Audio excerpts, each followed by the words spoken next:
Accident ஆயிருக்கு பேசின்னு இருக்கிற சூழ்நிலை என்ன பேசிட்டு இருக்கீங்க?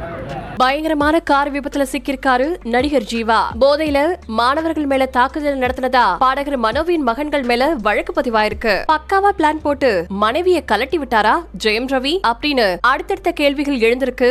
ஆர்த்தியோட அறிக்கை வெளியானதுக்கு அப்புறமா திருமணம் மற்றும் விவாகரத்தை பத்தி திரிஷா பேசிருக்கக்கூடிய விஷயத்துக்கு பல பேரும் வரவேற்பு கொடுத்திருக்காங்க.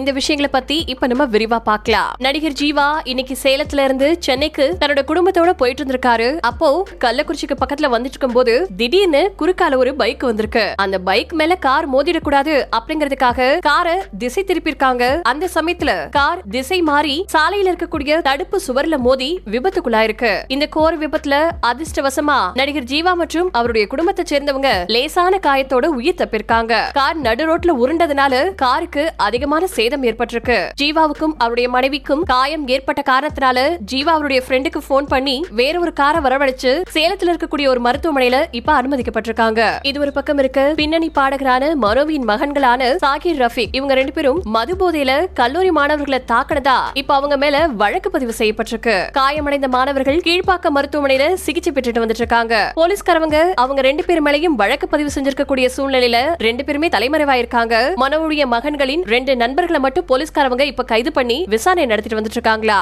இது ஒரு பக்கம் இருக்க, ஜெயம் ரவி விவாகரத்து முடிவு எடுத்ததுக்கு ஆர்த்தி இப்ப ரியாக்ட் பண்ணி ஒரு பெரிய பதிவை வெளியிட்டிருக்காங்க. அந்த அறிக்கையில ஆர்த்தி ரவி அப்படின்னு போட்டு சமீப காலமா ஊடகங்கள்லயும் சமூக வலைத்தளங்கள்லயும் எங்களுடைய திருமண வாழ்க்கை பத்தி வெளியான அறிக்கையை பார்த்து நான் கவலையும் வேதனையும் அடைஞ்சிருக்கேன். இது முழுக்க முழுக்க என்னுடைய கவனத்துக்கு வராமலையும் என்னுடைய ஒப்புதல் இல்லாமையும் வெளியான ஒண்ணு. இதை நான் தெளிவுபடுத்த விரும்புறேன். என்னோட கணவர்கிட்ட மனம் விட்டு பேசுறதுக்கு, அவரை சந்திக்கிறதுக்கு நான் எவ்வளவோ முயற்சி செஞ்சு பார்த்தோம். அதுக்கு எனக்கு வாய்ப்பு மறுக்கப்பட்டுச்சு. நானும் என்னோட குழந்தைங்களும் என்ன நடக்குதுன்னு புரியாம தவிச்சிட்டு இருக்கோம். திருமண பந்தத்துல இருந்து விலகணும் அப்படின்னு இந்த முடிவு முழுக்க முழுக்க சொந்த விருப்பத்தை சார்ந்து அவராவே எடுத்த முடிவுதான். குடும்ப நலன கருதி எடுக்கப்பட்ட முடிவு கிடையாது. ஆழ்ந்த மனவேதனையில இருக்கக்கூடிய நிலைமையில நான் பொது வெளியில இதை பத்தி கருத்து தெரிவிக்கிறதை தவிர்க்கணும் அப்படின்னு தான் விரும்புறேன். ஆனா என் மேல தேவையில்லாத குற்றச்சாட்டும் என்னோட கற்புக்கு களங்கம் ஏற்படுத்தக்கூடிய வகையில வெளியாயிட்டு இருக்கக்கூடிய செய்திகளுக்கு முற்றுப்புள்ளி வைக்கவும் தான் இந்த அறிக்கை அப்படின்னு சொல்லிருக்காங்க. நான் இந்த சமயத்துல அமைதியா இருந்தனா எல்லாத்தையும் ஏத்துக்கிற மாதிரி ஆயிடும். அதனாலதான் இந்த அறிக்கையை வெளியிடுறேன் அப்படின்னு ரொம்பவே வருத்தத்தோட ஒரு அறிக்கையை வெளியிட்டிருக்காங்க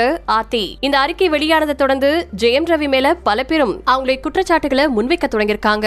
சோ ஜெயம் ரவி தான் பக்காவா பிளான் பண்ணி ஆர்த்தியை பிரிஞ்சிருக்காரு அப்படிங்கிற மாதிரி சில விஷயங்கள் இப்ப போயிட்டு இருக்கு. இந்த தருணத்துல திருமணத்தை பத்தியும் விவாகரத்து பத்தியும் திரிஷா கரெக்டா சொல்லிருக்காங்க அப்படின்னு திரிஷா சொல்லியிருந்த ஒரு விஷயம் இப்போ வைரலாக தொடங்கியிருக்கு. திரிஷாவுக்கு இப்போ 41 வயசாயிடுச்சு. அவங்களுக்கு ஏற்கனவே நிச்சயதார்த்தம் நடந்திருந்த சூழ்நிலையில திருமணத்துக்கு அப்புறமா படங்கள் நடிக்க கூடாதுன்னு நிபந்தனை விதிச்சதுனால திருமணத்தை நிறுத்தினாங்க திரிஷா. அதுல இருந்து இப்ப வரைக்கும் முரட்டு சிங்களா இருந்துட்டு இருக்காங்க. நீங்க ஏன் கல்யாணம் பண்ணிக்க கூடாது அப்படின்னு அவங்க கிட்ட கேட்டா தவறான காரணங்களுக்காக சில பேர் சேர்ந்து வாழ்ந்துட்டு இருக்காங்க.